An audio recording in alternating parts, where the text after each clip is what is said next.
Bismillahirrahmanirrahim. Assalamualaikum warahmatullahi wabarakatuh. Pada kesempatan hari ini saya akan buat vlog Uman Okat S-Job part 58. Nah, di part 58 ini saya akan membahas hal teknis dalam olahraga sepak bola, yaitu adalah formasi. Nah, formasi ini adalah bisa dikatakan barisan pemain yang akan bermain di satu tim sepak bola. Nah, formasi ini dibentuk berdasarkan 10 pemain. Nah, padahal kan jumlah dari pemain sepak bola ini 11 orang, tapi kok jumlah formasi pemain yang ada di formasi ini kenapa kok 10 pemain? Karena formasi ini dibentuk tidak mencakup satu pemain, yaitu kiper. Jadi istilahnya formasi ini hanya untuk pemain belakang, tengah, depan. Nah, untuk penempatan formasi ini yaitu 10 ya. Tadi sudah saya jelaskan di awal. Jadi formasi ini bisa dikatakan kelipatan dengan angka 10. Misalkan 4-4-2 ya kan. Kalau 4-4-2 ini kalau ditotalkan jumlahnya maka 10.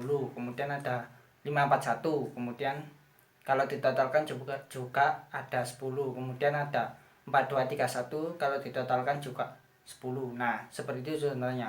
Kalau bicara formasi ini juga ada titik positif dan titik negatifnya ya. Nah, sepanjang saya menyaksikan pertandingan sepak bola mulai tahun 1990-an ini juga saya kebetulan ini cukup ya, bukan cukup ya pernah menyaksikan satu tim sepak bola bermain menggunakan beberapa formasi yang akan saya jelaskan. Nah, kalau di Eropa ataupun di Indonesia, kebanyakan ini tim-tim Indonesia ini menerapkan formasi berdasarkan apa yang sudah dilakukan oleh tim-tim Eropa sebelumnya. Nah, sekarang kita akan bicara formasi ya, tentang ini formasi yang pertama kali yang saya lihat dalam olahraga sepak bola di tahun 1990-an baik di Liga Eropa ataupun di Liga Indonesia, yaitu menggunakan formasi 3-5-2. Nah, ini juga saya sudah ada kertas kosong ya. Nah, nanti untuk membuat skema formasinya ya. Jadi di sini ada titik gawang ya. Kemudian di sini, nah ini 3-5-2. Nah, seperti ini ya. 3-5-2. Nah, biasanya kalau yang belakang ini adalah back. Formasi ini menggunakan back. Kemudian 5 ini menggunakan pemain tengah. Nah, di pemain tengah ini kemudian ada sayap ya. Pemain sayap kanan, sayap kiri ya. Atau bisa dikatakan kalau dalam olahraga futsal adalah flank. Nah, flank kanan, flank kiri. Kemudian formasi ini menggunakan 2 striker ya. Biasanya kalau tim yang menggunakan penerapan formasi seperti ini banyak ini jumlah gol yang tercipta, karena memang jumlah backnya ini memang ada 3 ya. Kemudian jumlah gol yang dihasilkan oleh tim formasi seperti ini biasanya juga melalui pemain sayap kanan atau sayap kiri atau penetrasi dari pemain tengah. Nah, kalau di pemain tengah ini otomatis pemain tengah ini harus menghandle pertahanan ataupun penyerangan di tim tersebut. Nah, kemudian yang kedua ini ada formasi ini 4-4-2. Nah, kalau di Indonesia ini saya ingat ya, 4-4-2 ini diterapkan sekitar awal-awal tahun 2005-an ya. 2005, 2007 itu. Banyak tim-tim Indonesia yang tadinya menerapkan formasi 3-5-2 kemudian dirubah menjadi formasi 4-4-2. Nah, 4-4-2 ini juga sama ya seperti ini ya. Ini sama menggunakan 2 striker di depan. Namun ini ada 2 sayap ya. Ini back sayap sebelah sini ya. Back sayap kanan, back sayap kiri, ataupun pemain sayap kanan, sayap kiri. Nah, ya pemain sayap. Nah, ini pada formasi 4-4-2 ini juga membutuhkan kekompakan antara back sayap ataupun sayap ya, untuk berkoordinasi untuk kapan waktunya menyerang, kapan waktunya bertahan. Nah, jadi kalau dua sisi ini, misalkan kalau pemain back sayap ini tidak bisa menghandle pertahanan, maka pemain sayap ini yang biasanya akan menghandle posisi sayap bertahan ya, istilahnya ya, seperti itu. Kemudian kalau formasi ini, kalau menurut saya ini juga mematenkan pertahanan ya. Jadi dibandingkan formasi 352, jadi ada dua back sentral ya. Ini kemudian dibantu oleh pemain sayap. Nah, otomatis pergerakan pada back ini untuk tim lawan mencetak gol ini bisa dikatakan agak sedikit lebih sulit dibandingkan dengan formasi 352 yang menggunakan 3 center back sekaligus. Nah, biasanya kalau ini pertandingan, kalau kita menyaksikan pertandingan, salah satu pertandingan ini bila menggunakan formasi 4-4-2 ini, kebanyakan ini mainnya agak sedikit sulit ya untuk menerobos gawang lawan ataupun sebaliknya ya.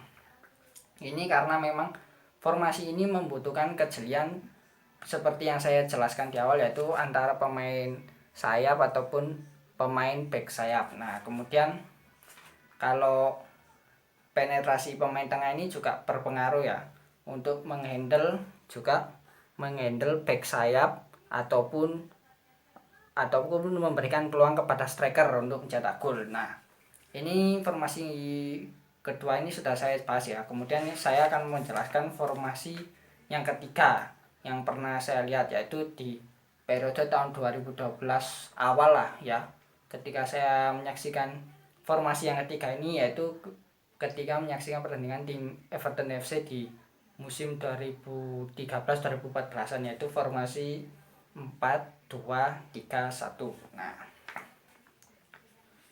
kalau formasi ini bisa dikatakan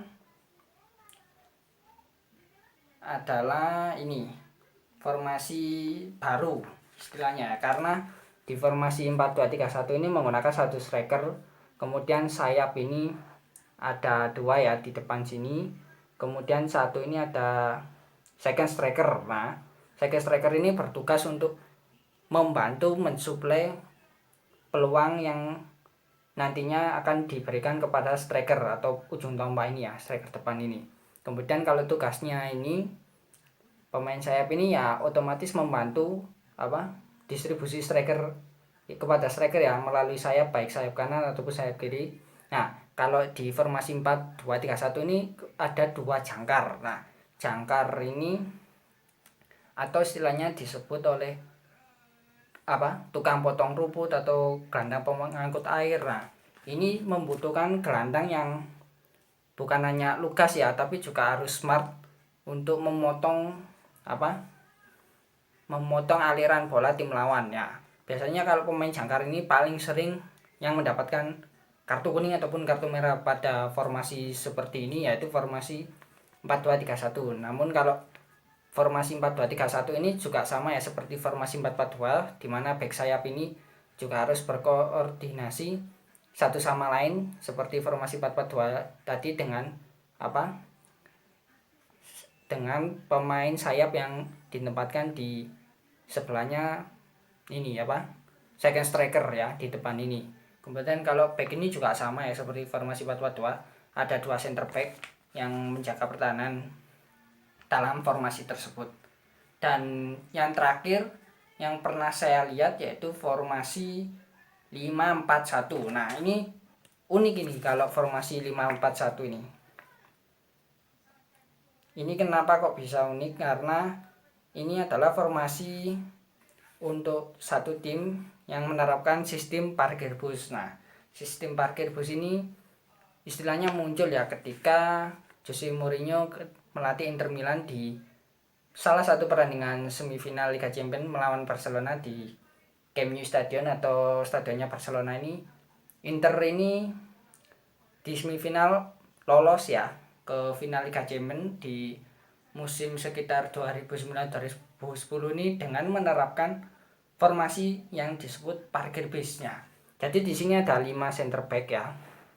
Jadi back sentralnya ini ada 3, kemudian yang 2 ini di back sayap kanan sayap kiri, kemudian di 2 ini di bagian kedua ini juga ada back sayap kanan kiri, kemudian juga ada gelandang ya. Nah gelandang ini kalau formasi seperti ini biasanya yang harus cekatan istilahnya ya, karena gelandang pada tengah ini biasanya akan fokus membantu pertahanan yang sudah digalang oleh 5 pemain di belakangnya.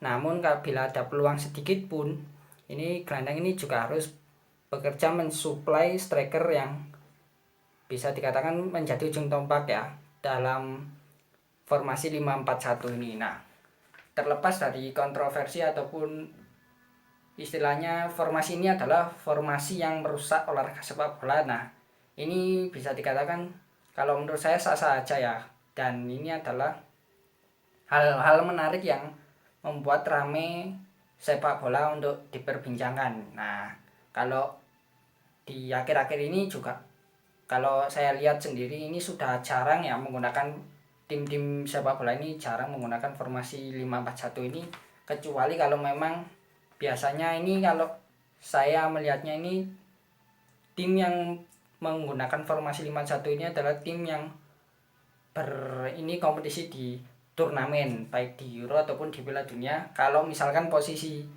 tim tersebut ini yang menggunakan formasi ini menang, nah ini biasanya menggunakan formasi 5-4-1.